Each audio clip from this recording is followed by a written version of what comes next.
All right, so at this time then, I will turn, a little dangerous here, but I will turn the mic over to Supervisor Barney, and it is your time. And no, we're not going to turn the clock on, so Okay, good. as much time as you need. The reign of terror begins. Thank you for each of you and your kind words. It's been a delight to serve with each one of you, and I'll have more to say about that. But I don't want to be emotional. I just want to make a few comments. But I first want to introduce some people that are very dear to me.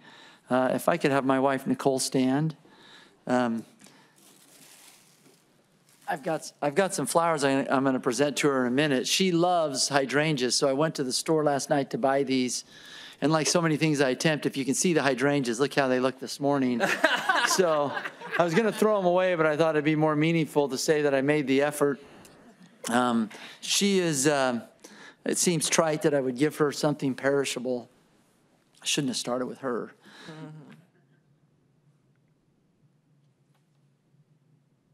But I like these beautiful flowers. I'm not going to cry about you guys, bunch of losers. She's the most beautiful part of my life. So, sorry about the wilted hydrangeas, but there you go. I'll bring those to you. And right next to her, I have my mother and father-in-law, Les and Elaine Smith, if you'd stand. They've been great advocates and have been amazing in every way. Thank you. Also have, I come from a large family. There's 10 of us. And what we lack in quality, we make up in quantity. So I've got part of that brood here. Jason, my elder brother, please stand, 14 months older. He served for a number of years on the Planning and Zoning Commission after I did. He cleaned up all the messes I created and was much more diligent. Next in line, we've got my sister Deanne and her husband Kate, if you'd please stand. 14 months below me, yeah, my parents were busy. And not far behind her, my sister Jennifer and her husband Talon, and they're grateful that they're here, and they're such a great blessing to me. I love them, and I've got others. We wouldn't want to overwhelm the auditorium, so we didn't invite the rest. A little further back, I've got two of my dearest friends. If you'd stand. Yeah, you two. Frickin' frack. That's David Pothier and Bill Oakland. They've been with me since the very beginning that I decided to jump into office. Bill's one of those guys where I said, hey, I need help financially. He pulls out his checkbook and writes a check. Dave has been my confidant on the canal and, my advisor. He also is the recipient of 2 Ladmo bags, which is pretty offensive to me since I have never received one. Just wanted to make sure that was on the record, David. We'll come back to that. Thank you both for being here and your support. I see my friend Steve Watson in the back. Definitely the best hair in all of Maricopa County. Steve, thank you, our superintendent of public instruction, and it's been fun to serve with you and to be part of what you're doing. So thank you. And then I've got to mention Tom Manos, truly one of my heroes in the world of civil service. The guy's a warrior, and miss having him around. It's good to see his smile. So with that, just a quick. Today, for many of you, you've suffered through these board meetings. You know all about it. Today, we blasted through maybe 100 agenda items. We were 6 different boards in the matter of minutes as we put hats on and off. There's a lot of details. Fran had us go back to one item because it wasn't just right. And that's what we do. We try to get it just right. Beneath these agendas, which are hundreds of pages, are hundreds or thousands of hours of work from a staff level and from a board level, from our staffs that we get to work with and privileged to work with on a frontline basis. There's a tremendous amount of work that goes into making it happen. Maricopa County is 9,200 square miles. It's larger than a number of the states on the eastern seaboard. More people in Maricopa County than maybe 25 states, total population. $2.5 billion budget. Those are pretty significant resources that the 5 of us get to manage and work alongside our elected colleagues and 13,000 great employees of Maricopa County. It takes a ton of work. But I wanted to share that because for me, I want you to see this picture. I had them put it back up there because that picture, there was no makeup. That was right at the beginning of my elected service. This is what 6 years of elected office will do. I can see this right here, and it's amazing what time and service will do to somebody that's willing to commit. But so you can take that down. I don't want to see it anymore. Thank you. But life's about dreams, and for me as a boy, I had a couple of dreams that I remember profoundly. One, I used to get a magazine in the mail called Boy's Life. I don't know if any of you got that. The very back of the magazine, they had this section of different things you could buy. And there was a kit for a hovercraft that you could make out of a vacuum cleaner. I always wanted that, and my parents would never let me buy it. They said it was a horrible idea and it wouldn't work. And I couldn't believe that I was so oppressed and put down that I couldn't have a hovercraft. And I also wanted to, growing up here, I think all of us did, and Steve as well, the Wallace Ladmo show. I wanted Ladmo back. That was another one of my dreams. That's why I pointed out David getting 2, which I think is another offensive thing, that he got 2 and I got none. And sometimes dreams come true and sometimes they don't. I never got a Ladmo bag and I never got a hovercraft. And somewhere along the way, those dreams changed, shifted to something more meaningful. Most certainly it included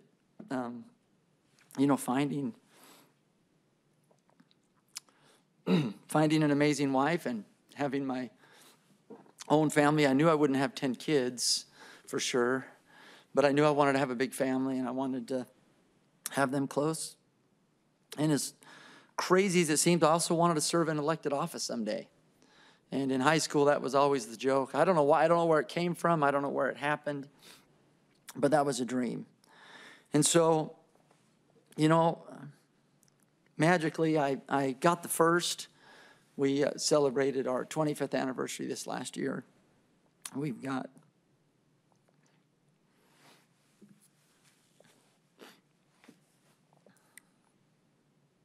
four amazing kids.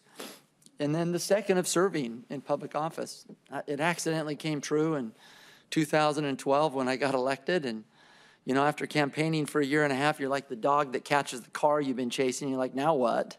And you get in and you start drinking from a fire hose and all these things you thought you knew. You realize you don't know anything and you're just out of your league.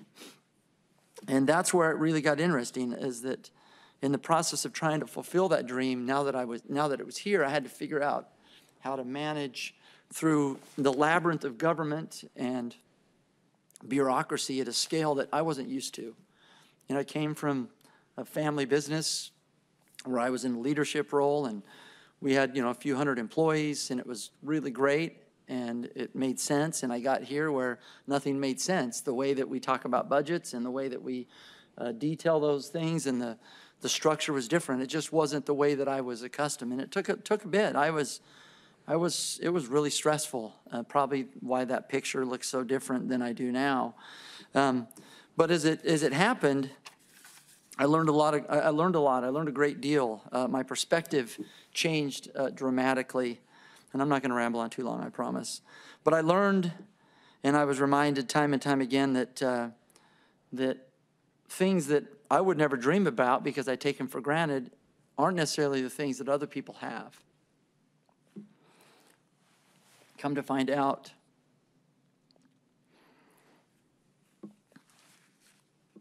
there's a lot of people that don't have shelter.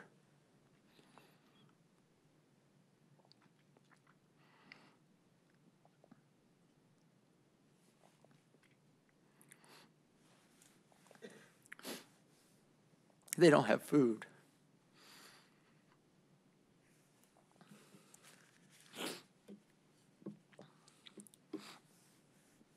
Excuse me. I love being part of a county.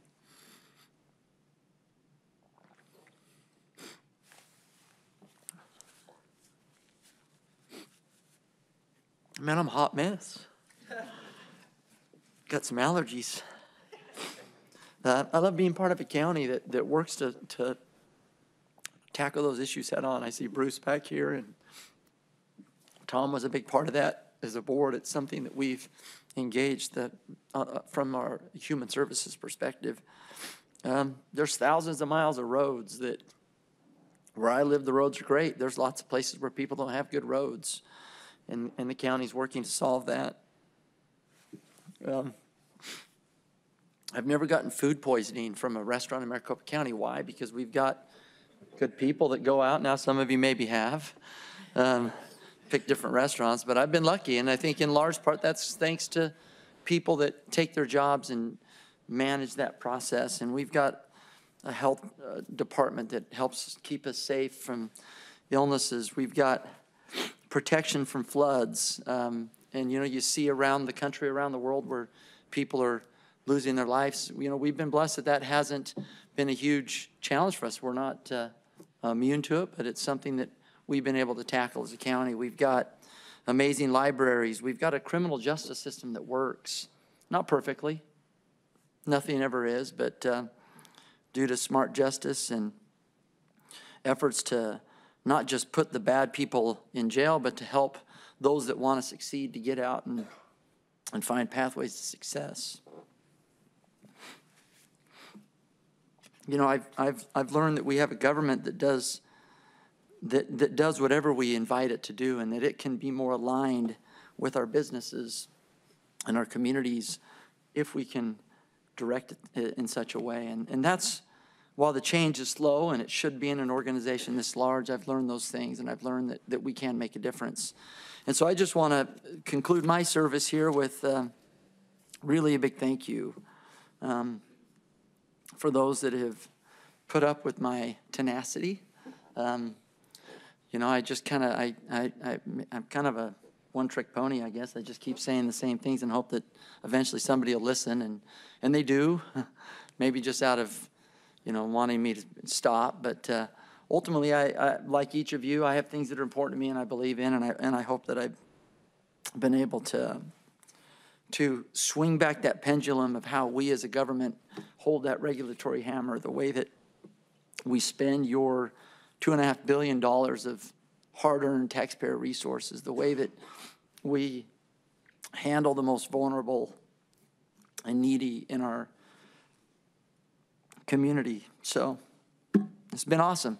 And I couldn't have done it without great colleagues on the board, without Fran and Joy. And I look out there and see a lot of familiar faces, some that have gone on and moved on to other things. But it's been an incredible run, and I'm grateful. I just want to spend just a couple quick minutes and do some quick thank yous. If I could invite Candace and James to come forward, I've got something for them. You know, I've already kind of, you know, embarrassed Candace a little bit. She doesn't like to ever be in the limelight, yet she's a tremendous worker and a tremendous colleague and a friend, and her value is beyond measure, the work that she's done for the county. And so I wanted to just present her with the plaque. And when I announced that I would be migrating off the board sometime in 2019, we went to work on making sure that there was the right opportunity for her. And when the City of Mesa opportunity came around, it was a perfect fit. And it was bittersweet because I knew I was going to lose both my right and my left arm here at the county, but that she was going to go to a great place. And so I'm grateful for her work, for her service. All of you have worked with her, know how tremendous she is and what great capacity she has. And then James said, hey, I'll come in and help you. Wouldn't accept any payment. He just said, I'll show up and go to work, and I'll be here. James spent many years here before, and he knows his way around the county, and it was a quick study for him, and I'm grateful for his willingness to come in. So I'd like to present each of them with a quick plaque, Mr. Chairman, if I could do that. Absolutely.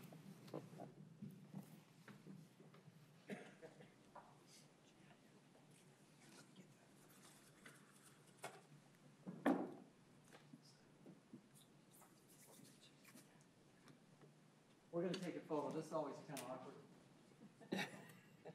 So this says, presented to Candace Koppel, Chief of Staff, District Board of Supervisors, District 1, in recognition of your dedicated service to the citizens of Maricopa County, 2013 to 2018. So.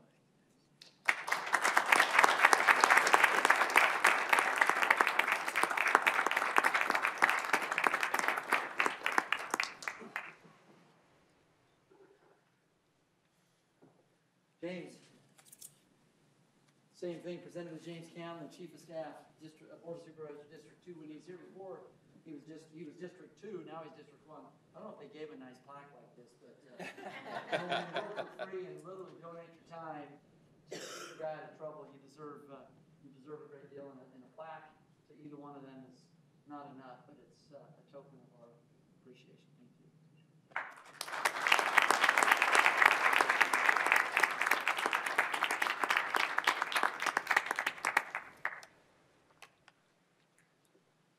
Okay, we're almost done. Takes time. We're almost done. We're almost done. Okay. Why don't are those mics on down there? If I come down there? Yeah. Yes. Okay. Here, let me give these to each of you. Chairman Gates. Thank you. Supervisor, this is pass it down to Steve. Okay. Thank you. Supervisor Hickman. Yep. Better not be a chicken.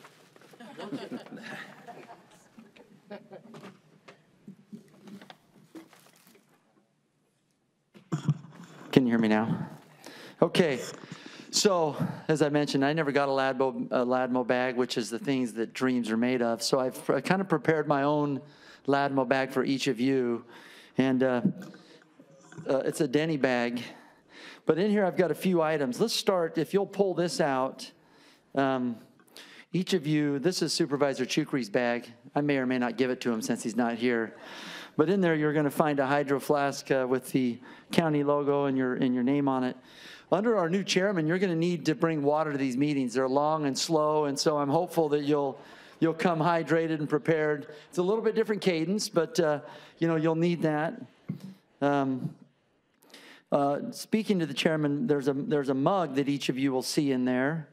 It's a beautiful Maricopa County mug. Now, our chairman loves coffee, as we saw from his video when he was brought in as a chairman. Each of your mugs says the world's greatest county supervisors. I think because in your own way you're each incredible, and so Bill, is an honor to you and your chairman. This chairmanship, your love for coffee, that's something. Inside that mug, you'll see pull it out there. There's a little whistle.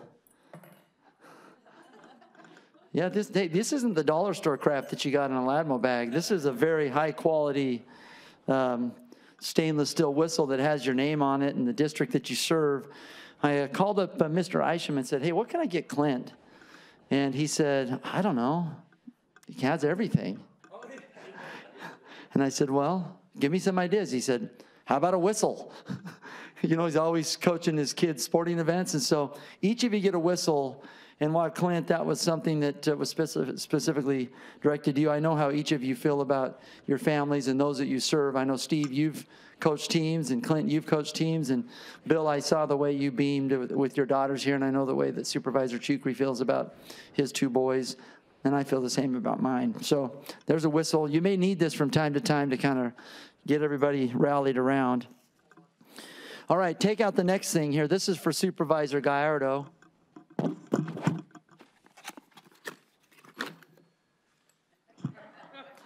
He seems to be late to just about every meeting, and so I've got him an alarm clock that will hopefully help him be more timely. But this is what I would say about Steve. Even though he may be late from time to time, that is not indicative of his commitment and service. That guy works harder every weekend than any of us I know in terms of the work that he does. So he may roll out of bed late or whatever the case. Not with this, you won't. This thing is loud. But certainly appreciate your service and know how committed you are.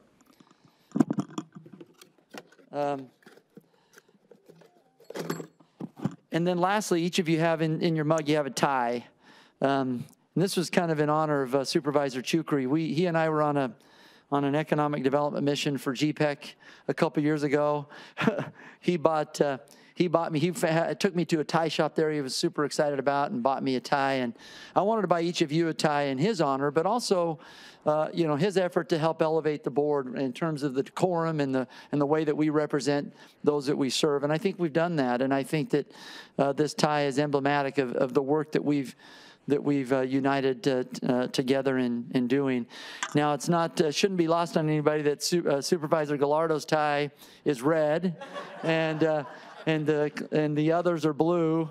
That's it. That's in the spirit of unity, gentlemen. We are stronger when we're united. And today we had, pretty much, I think, unanimous on every vote. That doesn't mean that it's unanimous when we sit in E-session and we're banging through issues. When we get here, we generally find a way to be united, and there's strength in that. And I hope you'll continue that legacy. And that's been something that's been important to me. I think you both joked about never voting against me. That's because we tried to do things in a way that would help move forward the work of the county in a way that's positive. Last thing.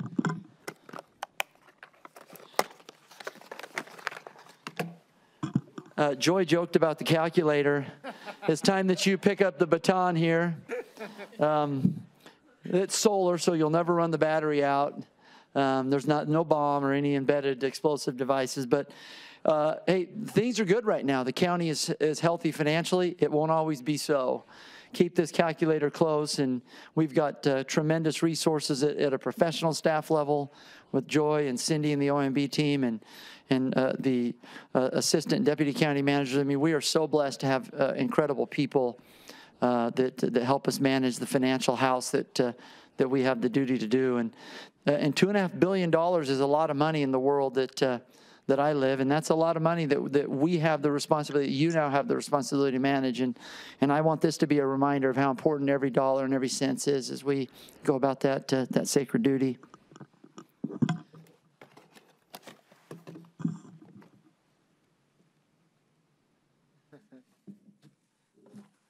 So with that, Mr. Chairman, I want to conclude my remarks with, while I've never received a LADMO bag, none of you can now say that you've never received a LADMO bag. This is my version, but I hope it comes to you with all the sincerity intended, that each of you, in each of your ways, have left a significant mark on me, and you will continue to do so at the county, and I'm grateful for the privilege that it's been here to serve with you. And again, to those that have were kind enough to drive downtown and to be here, thank you. For those of you that have that I've had the privilege of working alongside, I see the chiefs and the others that we work with. What a tremendous blessing they are, and just grateful for all that I've been able to learn and experience here. So with that, Mr. Chairman, I'll turn the mic back to you, and we can move it on. Thank you so much, Supervisor Barney. I think I speak on behalf of my colleagues in saying that, yeah, I didn't get a LADMO bag either, but the Denny bag is much better. Very, very generous and very kind and very thoughtful. And again, thank you for all your service. And with that, what I would like to do is, as your final action as a member of the Board of Supervisors, if I could pass this over to you and have you gavel us out. It would be my honor for the last time to gavel us out of a meeting, Mr. Chairman. And with this, we'll invite you to come upstairs. We have a little reception, I think, planned. Thank you to Fran and everybody for their work in putting that together. And Joy, your office, I'm not sure who did it, but thank you. Joy, thank you. So we'll gavel out and we'll adjourn upstairs until we get upstairs if you want to join us. Thank you. Thank you.